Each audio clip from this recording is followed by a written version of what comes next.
The Galactic Military Academy's aptitude scanner had processed exactly 47,392,816 cadets over the past 3 millennia. It had never been wrong. Not once. Not even slightly. The machine was so reliable that insurance companies across 17 star systems used its data to calculate life expectancy premiums, which made what happened on Tuesday particularly inconvenient. Cadet Finn Murdoch stood in line behind 200 of the galaxy's finest future warriors, watching species he'd never seen before get scanned with mechanical precision. A blue-skinned Veltarian stepped forward. Beep, planetary assault specialist. Next, a tentacled Quilmari. Beep, deep space navigator. The process was so predictable it could have been choreographed. Behind the scanner's control panel, Senior Enrollment Officer Blix Courthaven was having what humans might call a very good day. His species, the Hendari, took pride in bureaucratic efficiency, and today's batch was running smoother than a freshly oiled hyperspace engine. Standard designations, standard placements, standard beep. The word appeared on his screen in letters so large they seemed to be screaming. Deathworlder. Blix's 4 eyes went wide. His secondary heart stopped beating. His coffee mug, which had been perfectly balanced in his left tentacle, crashed to the floor with the kind of finality usually reserved for dying stars. "What the absolute void of space!" he shrieked, causing 3 nearby clerks to dive under their desks. The human, this unremarkable, pink, mostly hairless biped, looked at the scanner with mild confusion. "Is there a problem? The machine's been beeping at everyone else." Blix stared at his screen, then at the human, then back at his screen. He did this approximately 17 times before his brain remembered how to form words. "Sir, could you please step to the side for a moment?" "Sure thing," Finn said cheerfully, apparently unaware that he had just triggered the bureaucratic equivalent of a galactic incident. Blix fumbled for his emergency manual, a document so thick it required its own gravitational field to keep the pages together. His claws trembled as he flipped through sections titled Unusual Classifications, Rare Species Protocols, and finally, buried in the appendices like a forgotten nightmare, Extinct Threat Classifications. There it was, page 2847, Deathworlder. Classification terminated 3,247 galactic standard years ago, following the complete disappearance of all known specimens. Note, under no circumstances should this classification appear on modern scanners. If encountered, immediately contact. The rest of the page had been eaten by space moths. "Oh, brilliant," Blix muttered. Because when you're facing a potentially galaxy-ending bureaucratic crisis, sarcasm is really all you have left. He glanced back at the human, who was now casually examining a recruitment poster for the cooking corps with what appeared to be genuine interest. How could something so normal be classified as a Deathworlder? The last known Deathworlders had been the stuff of nightmares, being so terrifyingly adapted to hostile environments that they made black holes look like vacation spots. But the scanner was never wrong. Blix made a decision that would later be studied in crisis management courses across the galaxy as either brilliantly pragmatic or catastrophically stupid. He deleted the word from his screen, typed Standard Infantry, and waved the human through. "Welcome to the Academy, Cadet. Murdoch, Finn Murdoch. Right, Dormitory Block 7, Level 3. Try not to, well, just try not to." As Finn walked away, Blix reached for his emergency alcohol stash. Some days you just need a drink. Some days you need several drinks. Today was shaping up to be a drain the bottle and pretend this never happened kind of day. 3 weeks later, Professor Valdris Thornwick was having what she considered a perfectly routine survival training lecture. The topic, dangerous flora recognition and avoidance techniques. She'd been teaching this course for 47 years, and in all that time, not a single cadet had failed to show proper respect for the galaxy's most lethal plant life. Today, we'll be examining the notorious Crimson Dagger Leaf, she announced to her class of 201 cadets. This plant contains 0.01% concentrated toxin, enough to cause mild discomfort if ingested in quantities exceeding your body weight. The class collectively shuddered. Several cadets took detailed notes. One Zephyrian fainted. Professor Thornwick continued, "The recommended safe distance is no less than 10 meters, and under no circumstances should you—" "Oh, we had these in my backyard," Finn interrupted cheerfully. "We called them Monday salads. My sister used to dare me to eat them straight off the bush." The classroom fell silent. Professor Thornwick's textbook slipped from her claws and hit the floor with the sound of shattered dreams. "I'm sorry. What did you just say?" "Yeah, these things grow wild on Earth. Great source of vitamin C. Mom used to make pesto out of them. Want me to show you the safe way to harvest the leaves?" Before anyone could stop him, Finn had vaulted over 3 desks and was casually handling the Crimson Dagger Leaf like it was a particularly friendly houseplant. He plucked a leaf, examined it critically, and popped it into his mouth. "Needs salt," he declared.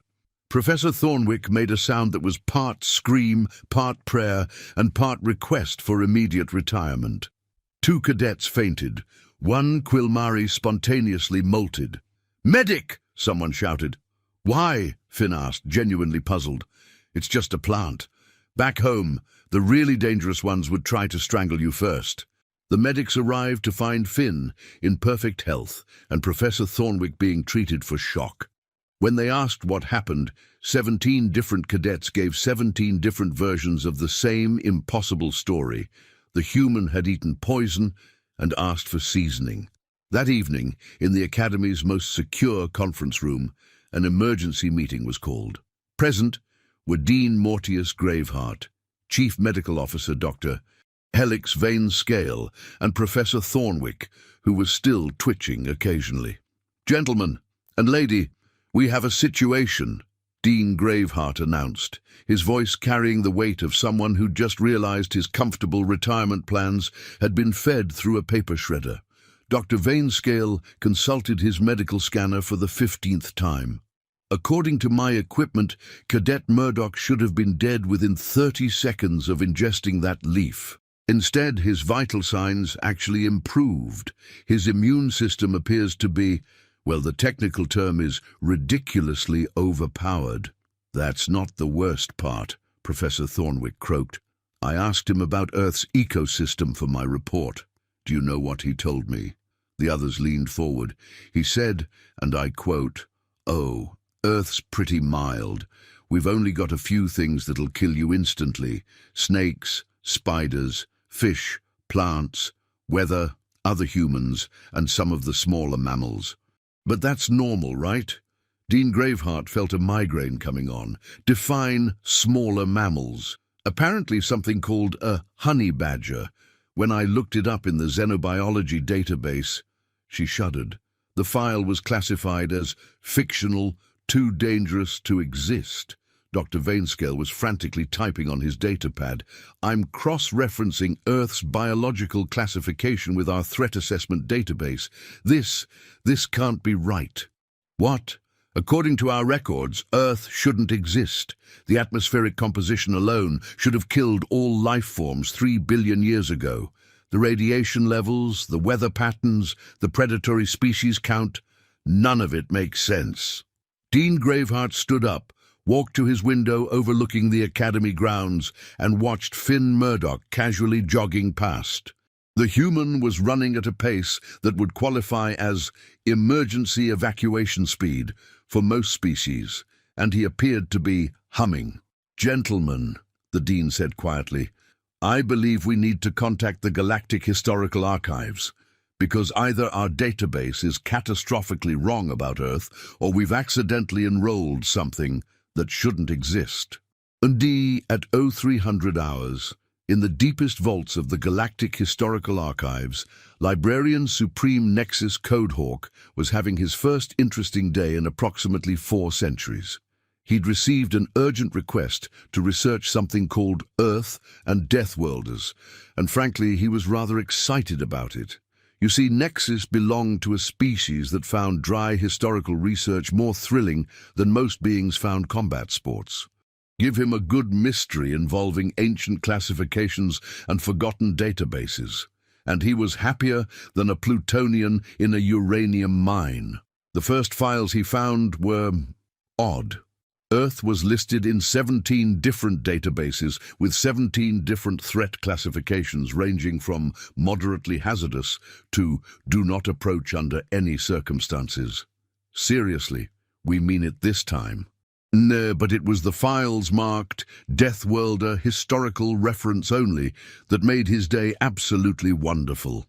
"Oh, my stars and systems," he whispered, tentacles quivering with excitement. "This is incredible." According to the ancient records, Deathworlders hadn't gone extinct at all. They'd been relocated, quarantined, hidden away on a planet so ridiculously dangerous that the Galactic Council had simply assumed they'd die out naturally. That planet was called Earth. The files painted a picture so absurd it had to be true. A species so adapted to hostile environments that they considered mildly toxic to be a food group. Beings who had evolved on a world where everything was trying to kill them, and who had not only survived, but somehow found it all quite normal. But the most interesting part wasn't the biological data. It was the final entry dated 3,247 years ago. Decision unanimous. Deathworlders to be relocated to planet Earth. Classification, certain death. Recommend monitoring for 1,000 years maximum before filing under extinct species. Note: under no circumstances should Earth be contacted for everyone's safety. Nexus leaned back in his chair, a grin spreading across his features. The Galactic Council hadn't destroyed the Deathworlders. They'd given them a planet that matched their impossibly high tolerance for danger, assumed they'd die, and then forgotten about them for 3,000 years. "Oh, this is going to be fun," he cackled, reaching for his emergency communication device. Dean Graveheart's pleasant morning was interrupted by the most terrifying sound in academic administration, his emergency communicator playing the Galactic Crisis ringtone. "Dean Graveheart here," he answered, hoping it was just another false alarm about budget shortfalls. "Dean, this is Librarian Supreme Codehawk. You need to sit down." "I'm already sitting. Sit down more." Graveheart pressed himself deeper into his chair. "What did you find? Your human cadet, Finn Murdoch? He's not just a Deathworlder, he's a descendant of the original Deathworlders, the ones we quarantined 3 millennia ago because they were too dangerous for civilized space." There was a long pause, filled only by the sound of Dean Graveheart's worldview crumbling into dust. How dangerous are we talking about? Put it this way. The ancient Deathworlders were so terrifyingly capable that the entire Galactic Council, all 847 species, unanimously voted to get rid of them. Not kill them, mind you. They were too scared to try that. Just put them somewhere far away and hope they'd go extinct naturally. And instead they thrived. For 3,000 years, on a planet that our computers still classify as uninhabitable by any known life form. Dean Graveheart looked out his window again. Finn Murdoch was now doing what appeared to be some kind of exercise routine, involving jumping up and down repeatedly while lifting heavy objects. Several alien cadets had gathered to watch, apparently convinced they were witnessing some kind of religious ceremony. "Librarian Codehawk," the Dean said slowly, "what exactly were the original Deathworlders capable of?" "Well, according to these files, they could survive in any environment, adapt to any threat, and had a disturbing tendency to find genuinely dangerous situations entertaining. They also had something called pack-bonding behavior, where they'd form emotional attachments to anything that didn't immediately try to kill them." "That doesn't sound so bad." "Dean, they once pack-bonded with a Class 9 destroyer squid and taught it to play fetch." Dean Graveheart felt his third heart stop beating. "What do you recommend we do?" "Honestly, don't panic him. From what I'm reading, stressed Deathworlders tend to become creative, and their creativity usually involves finding new and terrifying ways to solve problems that normal species would consider unsolvable. So we just treat him normally. Treat him very normally. And whatever you do, don't let him know that you know what he is. The last thing we need is a curious Deathworlder with access to our military training databases. Unfortunately, this conversation was taking place exactly 47 minutes after Cadet Finn Murdoch had been given his first assignment: research galactic military history and prepare a presentation on extinct warrior species. He was currently in the Academy library, humming cheerfully as he read a file titled Deathworlders, the Galaxy's Greatest Mistake. Huh, Finn muttered, reading the ancient records. These guys sound pretty cool. I wonder what happened to them. He scrolled down to the final entry about Earth and quarantine procedures. His humming stopped. Oh, he said quietly. Oh. For the first time since arriving at the Academy, Finn Murdoch was not smiling. He was reading about his own species' history, about why humans had been hidden away, about why his homeworld was considered too dangerous for civilized contact. The records painted humans not as explorers or dreamers, but as something the galaxy had found too frightening to coexist with. They'd been isolated not for their protection, but for everyone else's. Finn sat back in his chair, processing this information with the kind of calm, analytical thinking that had helped humanity survive everything from ice ages to asteroid impacts to the invention of social media. Well, he said eventually, that explains a few things. He looked around the library at his fellow cadets, beings from dozens of species, all training together, all part of something bigger than themselves. They'd accepted him without question, treated him as an equal, shared their food and their stories and their dreams of serving something greater than individual survival, and they had no idea what he was. Finn closed the file and leaned forward, his expression thoughtful. The question wasn't whether he should tell them. The question was whether the galaxy was ready to find out that Deathworlders hadn't gone extinct. They'd just been getting better. But first, he had a presentation to prepare. And if there was one thing humans excelled at, it was giving people exactly what they asked for, whether they realized what they were asking for or not. 3 days later, every senior officer in the academy had gathered for what they believed would be a routine student presentation. They were expecting the usual academic exercise, a 20-minute summary of some extinct species, complete with charts and graphs and the kind of mind-numbing detail that made military education universally dreaded. What they got was Finn Murdoch standing at the front of the lecture hall, with a smile that made several officers instinctively check the exits. "Good morning, everyone," Finn began pleasantly. "Today I'll be presenting on the Deathworlders, their history, their capabilities, and their current status." Dean Graveheart felt his heart stop beating in sequence. "Now I know what you're thinking," Finn continued. "Current status? But they went extinct 3,000 years ago." "Well, that's what makes this presentation so interesting." Professor Thornwick made a small whimpering sound. "You see, the Deathworlders didn't go extinct. They were relocated to a planet called Earth, where they were expected to die naturally. Instead, they adapted, evolved, and spent 3 millennia turning their hostile environment into what they now consider home sweet home." Dr. Vainscale was frantically taking notes, partly for medical purposes and partly because he suspected these might be historically important last words. "The really fascinating part," Finn said, advancing to his next slide, "is that nobody bothered to check up on them for 3,000 years. So when Earth finally developed space travel and humans started applying to galactic institutions," he paused, letting the implications sink in. "Well, let's just say the galaxy's filing system isn't quite as efficient as advertised. The silence in the room was so complete you could have heard a neutron drop. But here's what I find most interesting about this whole situation," Finn continued, his tone remaining conversational despite the fact that he was essentially announcing the return of the galaxy's worst nightmare. The ancient Deathworlders were quarantined because they were considered too dangerous. But dangerous to whom? And dangerous how? He clicked to his next slide, which showed a comparison chart. According to these records, Deathworlders were feared because they could survive in any environment, adapt to any threat, and work together to overcome impossible odds. They were pack-bonding creatures who formed loyal attachments and would fight to protect anything they considered family. Several officers exchanged glances. When he put it like that, it didn't sound so terrifying. "But there's something the ancient records don't mention," Finn said, and his smile became just a little sharper. "They don't explain why the Deathworlders were so capable.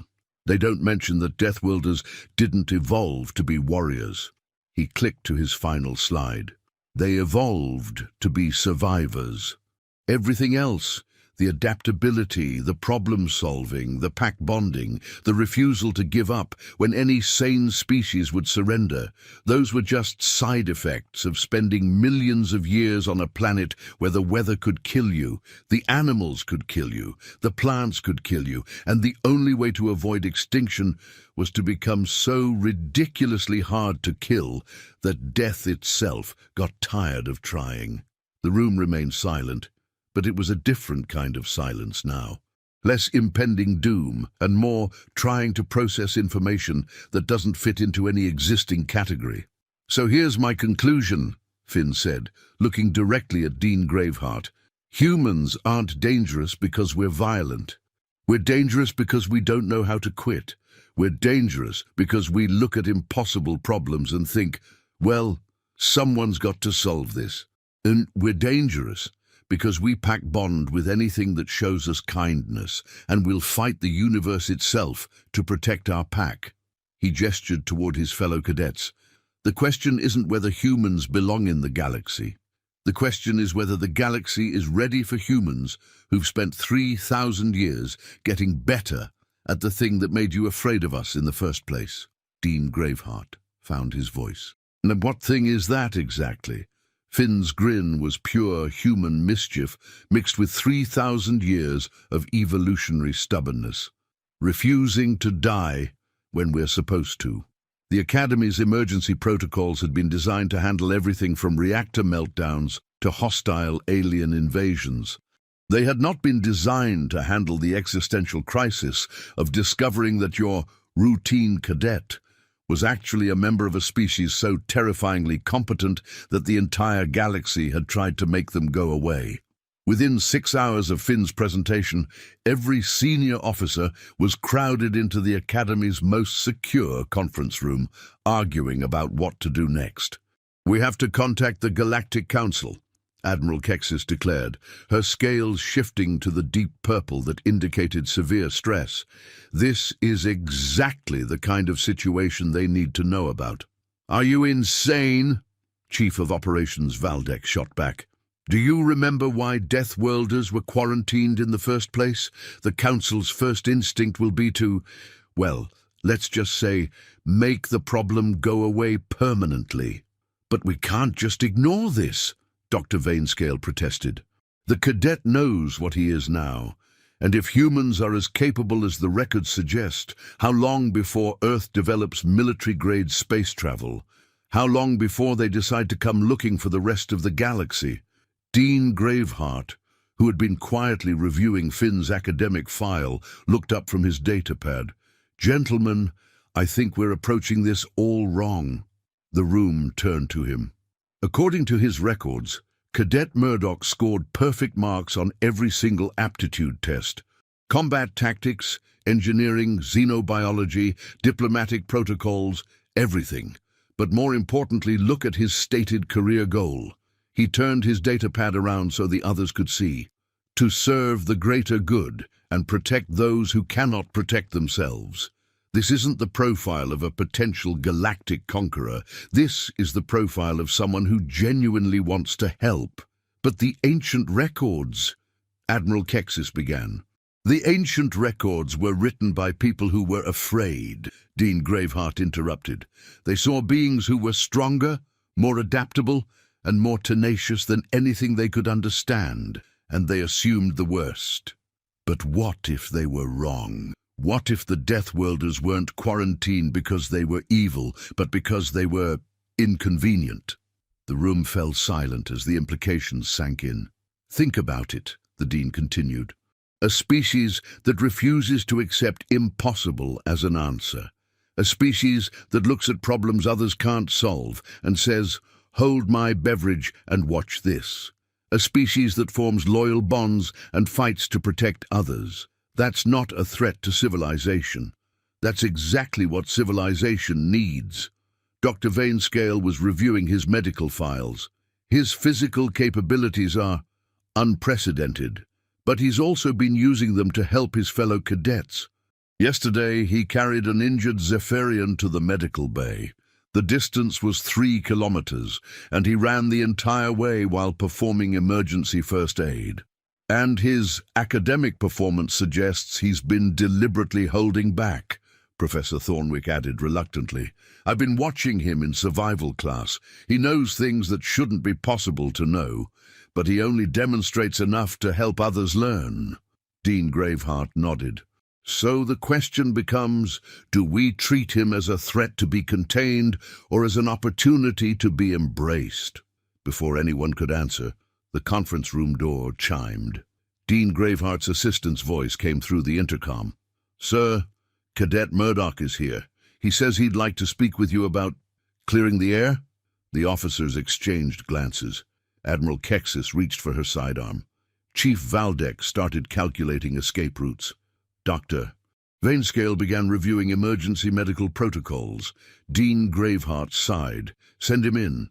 Finn entered the conference room looking remarkably cheerful for someone who had just revealed himself to be a member of a species that had given the entire galaxy nightmares.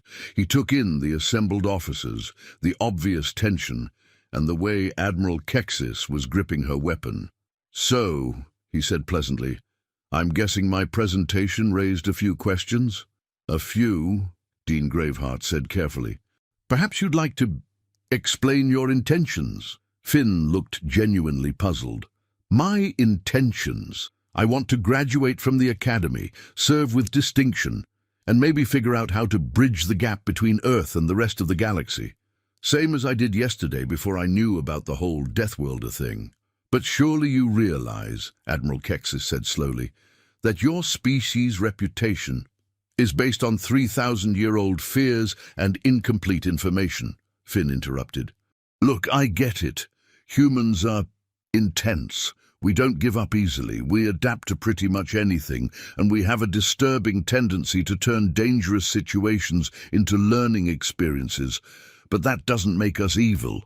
He gestured toward the window, where his fellow cadets could be seen going through their daily training routines. Every single being out there is training to risk their life for others. They're preparing to stand between danger and those who can't protect themselves.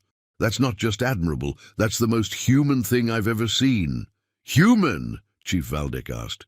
Pack behavior, Finn explained. Humans don't just form bonds with our own species. We pack bond with anyone who shares our values.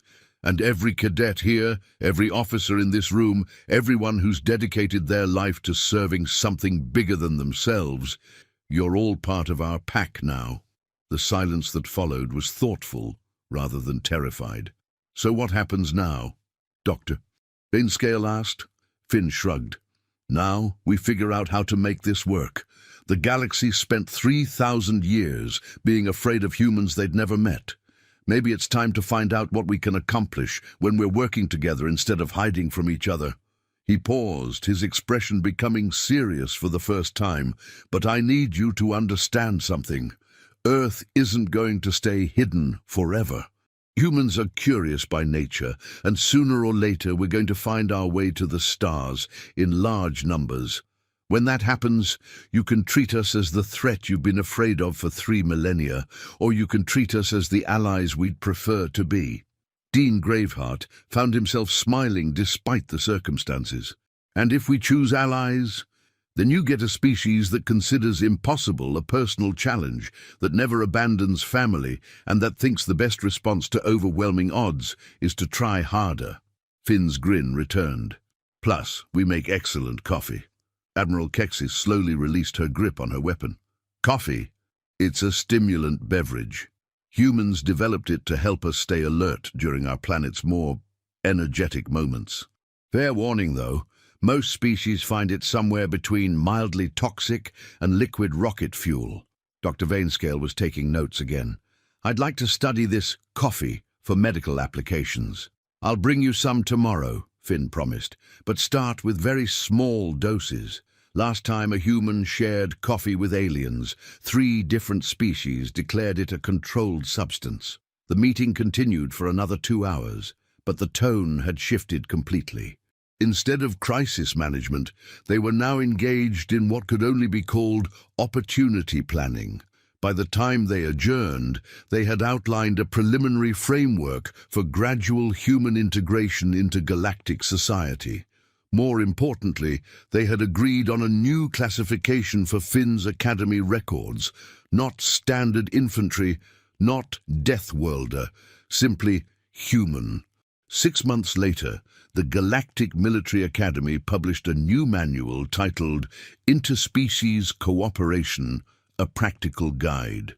Chapter 7 was devoted entirely to working with human personnel and included such helpful advice as humans consider certain death a starting point for negotiations, and if a human says something will be fun, immediately check your life insurance policy.